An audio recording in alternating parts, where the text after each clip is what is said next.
الرحیم۔ دیکھو میرے بھائیوں، اللہ تبارک و تعالیٰ نے اس رات میں بڑی برکتیں ڈالتی ہیں۔ ایک تو شب جمعہ ہے اور شب برات ہے۔ امی عائشہ رضی اللہ تعالیٰ عنہ فرماتی ہے کہ نبی کریم صلی اللہ علیہ وسلم کو میں نے بستر پر نہیں پایا۔ میں حیران ہو گئی کہ میرے نبی کہاں تشریف لے گئے۔ پتہ چلا تو ہمارے نبی جنت البقیع میں تشریف لے گئے تھے۔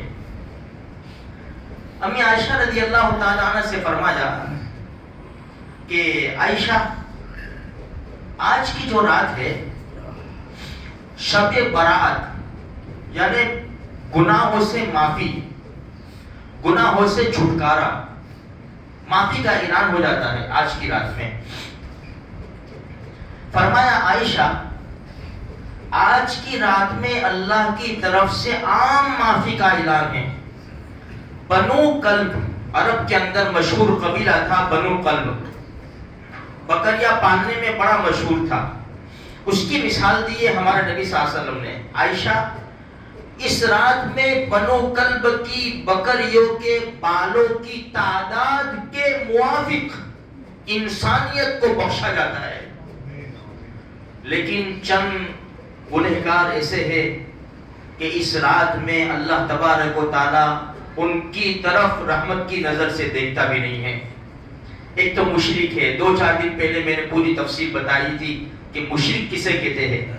بھائی چھوٹی سی بات یہ ہے کہ ہر چیز کا مالک اور خالق ہمارا اللہ ہے، پیدا کرنے والا، جلانے والا، روزی دینے والا، بیماری سے شفا دینے والا، بگڑے ہوئے کاموں کو بنانے والا اللہ ہی ہے۔ اللہ کے رسول سے لے کر ہر نبی ولی کامل نے اللہ ہی سے مانگا، اور ہمیں بھی اللہ ہی سے مانگنا چاہیے۔ اور عبادت ہوگی تو صرف اللہ کی ہوگی، سجدہ ہوگا تو صرف اللہ کے سامنے ہوگا، اور اگر اس کے علاوہ کچھ ہوا تو پھر بڑا مسئلہ آ جائے گا میرے بھائیوں۔ اس لیے اللہ موحد بنو، اللہ کی ذات کو پہچانو، اللہ ہی کی عبادت کرو، سر جھکاؤ تو اللہ ہی کے سامنے جھکاؤ، مانگو تو اللہ ہی سے مانگو۔ دوسرے نمبر کے اوپر ہے والدین کا نافرمان۔ آج عام طور پر یہ چل گیا ہے میرے بھائیوں کہ والدین کے ساتھ آگے پیچھے کچھ معاملہ ہو جاتا ہے، صلح کرو۔ والدین کو بھی چاہیے کہ اولاد کو درگزر کرے، معاف کرے، اس لیے کہ اگر یہ سینے میں کینہ رہے گا۔ تیسرے نمبر پر یہی آ رہا ہے کہ اللہ سب کو معاف کرے گا، لیکن جس کے سینے میں کینہ ہوگا یہ بہت بری چیز ہے، نظر نہیں آتی ہے۔ یہ کینہ نظر نہیں آتی۔ دو دوست ہیں، آپس میں بیٹھ کر کھا رہے ہیں، پھر رہے ہیں، سب کچھ ہے، لیکن یہ چیز ایسی ہے کہ سینے کے اندر کیا ہے وہ نظر نہیں آتا۔ اس لیے اپنے دلوں کو کینے سے، دشمنی سے، بغض و عداوت سے پاک صاف کرے، ورنہ عبادت کے اندر مزہ نہیں آئے گا۔ شرابی، اس کی بھی بخشش نہیں ہوتی۔ ہمارے محلے کے اندر جہاں کہیں بھی ہم دیکھیں، جس پتہ ہو کہ بھائی یہ بچہ شراب پی رہا ہے، نشہ کر رہا ہے، اللہ کے واسطے ہماری بہت بڑی ذمہ داری ہے کہ اس کو سمجھائے، اس کو سمجھائے میرے بھائیوں۔ ورنہ ایسی رات میں، ایسی مبارک رات میں بڑے بڑے گنہگاروں کی بخشش ہو جاتی ہے، لیکن ایسے لوگ محروم ہو جاتے ہیں۔ کون ہوگا محروم؟ میرا بھائی ہوگا نا، میرا کلمہ پڑھنے والا بھائی محروم ہوگا۔ وہ اللہ کو بھی مانتا ہے، اللہ کے رسول کی ذات اقدس کو بھی مانتا ہے، لیکن تھوڑا سا راستے سے ہٹ گیا ہے۔ ہماری بہت بڑی ذمہ داری ہے سمجھاوے۔ اس مبارک رات میں میرے بھائیوں دیکھو، قبرستان بھی لوگ جاتے ہیں۔ ایک بات ذہن میں رکھو، اللہ کے رسول صلی اللہ علیہ وسلم پوری زندگی میں صرف ایک مرتبہ شب برات میں جنت البقیع تشریف لے گئے، ایک مرتبہ۔ اس لیے جانا ضروری نہیں ہے، اس کو ضروری نہ سمجھے۔ ہاں اللہ کے رسول تشریف لے گئے، بھائی ہم بھی جائیں گے، اس کو ضروری نہ سمجھے، کبھی جائے کبھی چھوڑ دے، تاکہ اس کو لوگ اور اولاد ضروری نہ سمجھے۔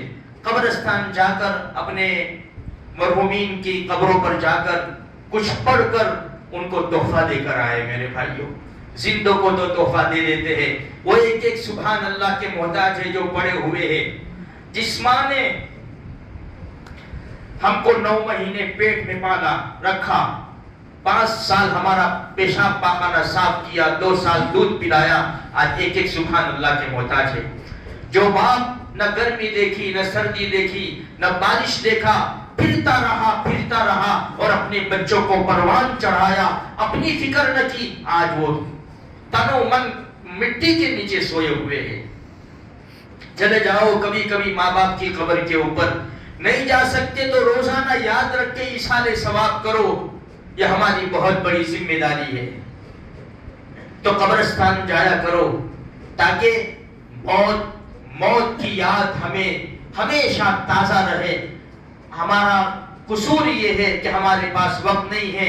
کوئی مر جاتا ہے تو چلے جاتے ہیں، کوئی بڑی رات آتی ہے تو چلے جاتے ہیں اور رشتہ داروں کی قبروں کی زیارت کر کے چلے آتے ہیں. تو اللہ کے رسول اپنی زندگی میں ایک مرتبہ جنت البقیع میں تشریف لے گئے تھے. ہم ضروری نہ سمجھے جائے قبرستان. دوسری بات یہ ہے کہ اس رات میں کوئی خاص عبادت فکس نہیں ہے، مقرر نہیں ہے، یہ کرو یہ کرو یہ کرو، نہیں. شریعت نے ہم کو آزاد چھوڑا ہے، باندھا نہیں ہے. جو جس کو جیسی عبادت کرنی ہے کر لو. کچھ نمازیں پڑھ لو، کچھ قرآن کریم کی تلاوت کر لو، صلاۃ و تسبیح پڑھ لو، ذکر و اذکار کر لو، درود شریف خوب پڑھے. اس لیے کہ آج شب جمعہ بھی ہے، شب جمعہ ہے. درود شریف خوب پڑھے، خوب درود شریف پڑھے.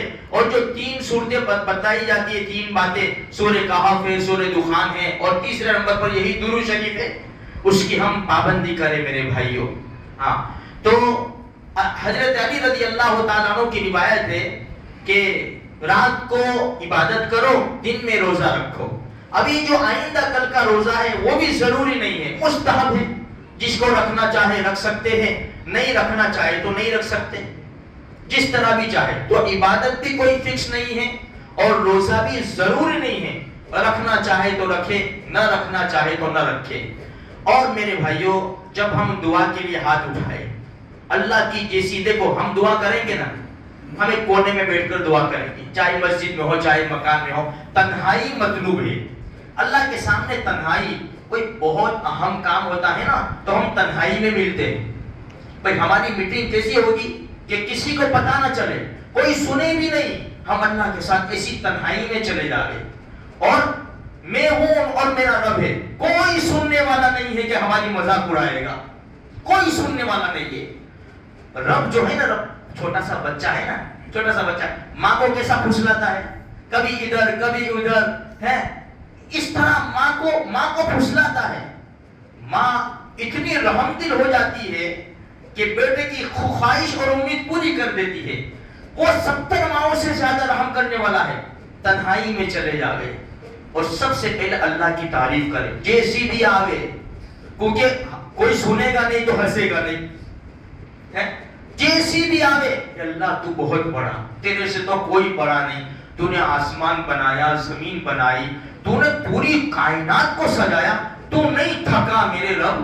میں چھوٹے سے مکان میں کب تک رہوں گا، میں کرائے کے مکان میں میرے اللہ میں کب تک رہوں گا. میرے رب میرا بھی تو کچھ انتظام کر. کب تک سائیکل چلاؤں گا میرے رب، کب تک میں دھکے کھاؤں گا. میرے اللہ تیرے پاس تو خزانوں کی کمی نہیں ہے، تیرے دینے سے کم نہیں ہوگا. اللہ تو جانتا ہے نا، کسی کو نہیں خبر رب میں نے تنہائی میں کیا گناہ کیے ہیں. رب کسی کو نہیں معلوم کہ میری آنکھوں نے کیا غلط دیکھا ہے، میرے کانوں نے کیا غلط سنا ہے. رب تو ہی جانتا ہے کہ میں نے کیا کیا سوچ ڈالا ہے، میرے دل نے کیا کیا فیصلے کر ڈالے ہیں. رب میں نے کیا کیا جرم کیے ہیں. اللہ تو معاف کر دے. کسی کو نہیں پتا رب، ورنہ کل قیامت کے میدان میں زمین گواہی دے دے گی اور سب سے پہلے تو میرے آقا کو پتا چل جائے گا. اے اللہ، جب میرے آقا کو پتا چل گیا اب میرا کیا باقی رہا، میرا کیا باقی رہا. جو میرے آقا ہے ان کا گمان تو میرے ساتھ بہت اچھا ہے. انہوں نے تو مجھے ہر موڑ کے اوپر یاد رکھا. مجھے کہا تھا کہ میں قیامت کے دن مجھے تلاش کرنا ہو تو ترازو پہ چلے آنا، میں وہاں ملوں گا، وہاں نہ ملوں تو پل صراط پہ چلے آنا، وہاں ملوں گا، وہاں نہ ملوں حوض کوثر پر آ جانا، میں اپنے ہاتھوں سے جام کوثر پلا دوں گا۔ رب اگر ان کو گناہ کا پتہ چل گیا، مجھے تو اپنے پیارے آقا کی مبارک ہاتھوں سے جام کوثر پینا ہے، میرے رب تو مجھے معاف کر دے، ان کے سامنے میرے گناہ ظاہر نہ کرنا، ورنہ میں ان کو منہ دکھانے کے قابل نہیں رہوں گا۔ مانگو میرے بھائیوں، اللہ سے جو مانگنا ہو مانگو۔ یہ دیکھو آسمان دنیا پر ہے، میں بول رہا ہوں، آپ سن رہے ہیں، یہ پورا منظر ہمارے رب کے سامنے ہے۔ ہم دکانیں بند کر کے آ گئے ہیں، بہت بڑی امید لے کر آئے ہیں، بس مانگو، پوری رات مانگو یا رات کا کچھ حصہ مانگو، اپنے رب کو راضی کرو اور آئندہ گناہ نہ کرنے کا وعدہ کرو۔ ایک دوسرے سے مل جاؤ، آپس کے جھگڑوں کو ختم کرو، دشمنیوں کو ختم کرو، عداوت کو ختم کرو۔ کیا لے کر آئے تھے، کیا لے کر جائیں گے؟ خالی ہاتھ جانا ہے۔ مردوں کو 3 کپڑوں میں لپیٹ کر، عورتوں کو 5 کپڑوں میں لپیٹ کر قبر کے چھوٹے سے گڑھے میں ڈال دیا جائے گا۔ پھر میں ہوں گا، اگر نمازیں پڑھی ہوگی تو نمازیں ہوگی، چوری کی ہوگی تو چوری ہوگی۔ اگر بے نمازی بن کر مرے تو سانپ بچھو سے قبریں بھر دی جائے گی۔ اللہ ہم سب کی حفاظت فرماوے اور نبی کے صدقے طفیل میں ہم کو نمازی بنا دے۔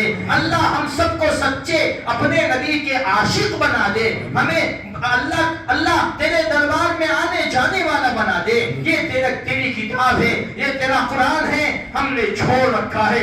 2 مہینے، 4 مہینے، 6 مہینے ہو جاتے ہیں، ہم اس کو ہاتھ نہیں لگاتے۔ رب آج کی رات میں میسج چلیں گے، میسج سوشل میڈیا کے اوپر چلیں گے، بہت بڑی امت فون میں لگ جائے گی، اس سے معافی، اس سے معافی، اس سے معافی۔ ارے جس سے تعلق توڑ بیٹھے ہیں، جس سے رشتہ توڑ کر بیٹھ چکے ہیں، اس کی فکر کرو، اس کی فکر کرو۔ وہ مان گیا تو سب مان جائیں گے، اگر وہ روٹھ گیا تو حدیث میں آتا ہے جب اللہ کسی بندے سے محبت کرتا ہے نا تو فرشتہ بھیجتا ہے زمین کے اوپر، وہ زمین پر اعلان کرتا ہے، جاؤ لوگوں میں اعلان کرو اللہ میں اس بندے سے محبت کرتا ہے، تم بھی محبت کرو۔ تو سارے بندے ایک دوسرے کو پہچانتے بھی نہیں ہیں لیکن محبت کرنے کے لیے تیار ہو جاتے ہیں۔ میرے بھائیوں، آج کی بڑی مبارک رات ہے، اس کو بیکار مت جانے دینا۔ آخری بات کہہ کر اپنی بات کو ختم کرو۔ مفتی تقی عثمانی مدثر اللہ العالی نے بڑی اچھی بات لکھی ہے، فرمایا دیکھو 15 دن کے بعد رمضان المبارک آ رہا ہے، بڑی برکتوں والا ہے، بڑی رحمتوں والا، بڑی فضیلتوں والا، نیکیوں کا بھاؤ بڑھا دیا جاتا ہے، سرکش شیاطین قید کر دیے جاتے ہیں، جنت کے دروازے کھول دیے جاتے ہیں، جہنم کے دروازے بند کر دیے جاتے ہیں، جنت کو سجائی جاتی ہے۔ تو اب اس مہینے میں داخل ہونا ہے، اللہ پاک نے 15 دن پہلے ایک رات شب برات کے نام سے ایسی رکھ دی ہے کہ بندہ اللہ سے تعلق قائم کر کے اپنے گناہوں سے معافی مانگ کر پاک صاف ہو جائے اور رمضان المبارک کے مہینے میں داخل ہو جائے۔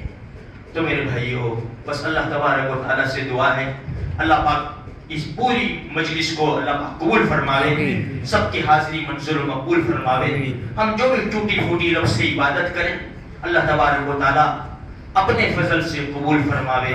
وآخر دعوانا الحمدللہ رب العالمین۔